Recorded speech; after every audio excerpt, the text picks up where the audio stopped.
Foot Radar, c'est l'éclairage instantané sur le foot africain. Pas de blabla, on rentre direct dans le vif du sujet. Scandale en Ligue des Champions CAF. À quelques jours de la grande finale, l'ambiance est électrique et pas seulement sur le terrain. Mamelodi Sundowns balance une accusation choc contre l'AS FAR. Espionnage tactique. Oui, vous avez bien entendu, selon Foot Mercato et Africa Top Sport, les Sud-Africains hurlent à la trahison, prétendant que leur plan de bataille aurait été scruté par l'adversaire marocain. Une ombre de taille plane sur cette confrontation au sommet. La CAF va-t-elle intervenir ? Ce duel AS FAR contre Sundowns déjà explosif prend une tournure digne d'un thriller. Et de l'ombre à la lumière, passons à l'excellence. Histoire avec un grand H. Le milieu de terrain malien du RC Lens, Mamadou Sangaré, vient de faire vibrer tout un continent en décrochant le prestigieux prix Marc-Vivien Foé. Une première historique pour le Mali comme le rapporte On Sports, Orange, footafrica.com et africaradio.com. Sangaré, c'est le maestro de la Ligue 1, le meilleur joueur africain du championnat français. Et cette consécration, c'est la juste récompense de son talent fou et de sa saison exceptionnelle. Le Mali est fier, la France l'applaudit. Restons dans les célébrations, direction la Tunisie, le club africain a mis fin à une attente interminable. Ils sont champions de Tunisie pour la 14e fois de leur histoire, un titre qui leur échappait depuis 2015. C'est Capitalis qui nous l'annonce, l'Espérance, la grande rivale, est dans le doute, tandis que le CA exulte, renouant avec son glorieux passé. Quelle résilience, quelle détermination! Félicitations aux rouges et blancs pour ce sacre mérité. Et le marché des transferts commence déjà à s'enflammer.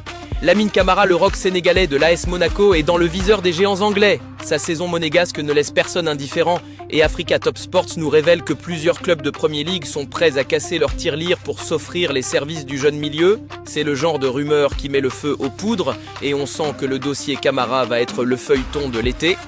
Parlons pépites, la France en a une nouvelle. Ngalayel Moukao, le jeune milieu de terrain congolais du LOSC, a été officiellement nommé pépite du mois d'avril en Ligue 1. Une récompense pour un talent brut, une promesse pour l'avenir. Africa Top Sports souligne ses performances éclatantes. Le Congo peut être fier, Moukao, c'est l'avenir qui s'écrit sous nos yeux. En Premier League, Ismaïla Sarr continue de faire des ravages. Le sniper sénégalais de Crystal Palace FC a encore frappé, trouvant le chemin des filets face à Everton lors d'un match nul 2-2.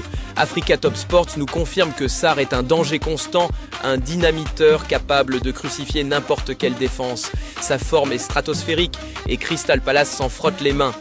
Et la Ligue 1 continue de briller de mille feux grâce à nos talents africains. Bamba Dieng, le serial buteur sénégalais de Lorient, a atteint un cap historique avec les Merlus lors de la démonstration contre le FC Metz. Africa Top Sports l'annonce, Dieng confirme qu'il est indispensable, un fer de lance qui propulse Lorient vers de nouveaux sommets. Son impact est colossal, sa saison mémorable. En parlant de mercato et de jeunes talents, une bataille défensive se prépare. L'Olympique de Marseille et l'AS Saint-Etienne sont sur les rangs pour Mohamed Koulibaly, l'espoir défensif d'Auxerre. Top Mercato l'affirme, ce jeune rock pourrait être au centre d'une lutte acharnée entre deux géants du football français. Qui raflera la mise pour cette pépite? Le décompte est lancé. Du côté de la Ligue 2, Moustapha Mbo, le défenseur sénégalais du Paris FC, n'a plus de limite. Hasard, sa saison exceptionnelle ne passe pas inaperçue et Africa Top Sports rapporte que Mbo affiche clairement ses ambitions. Il se fait une place parmi les joueurs à suivre, un nom à retenir, prêt à conquérir de nouveaux horizons. Et pour clore ce Foot Radar, un mot sur la fierté. Eric Junior, Dina Ebimbe, le lion indomptable camerounais, a rappelé toute la grandeur de son pays sur la scène africaine. Il a déclaré à Actu Cameroun que le Cameroun en Afrique est l'équivalent des géants mondiaux du football. Une déclaration forte qui rappelle que le Cameroun est une terre de légende, prête à rugir encore et toujours. C'était Foot Radar, l'actu bouillante du foot africain. Abonnez-vous, likez, partagez et ne ratez aucune de nos prochaines déflagrations d'informations. À très vite!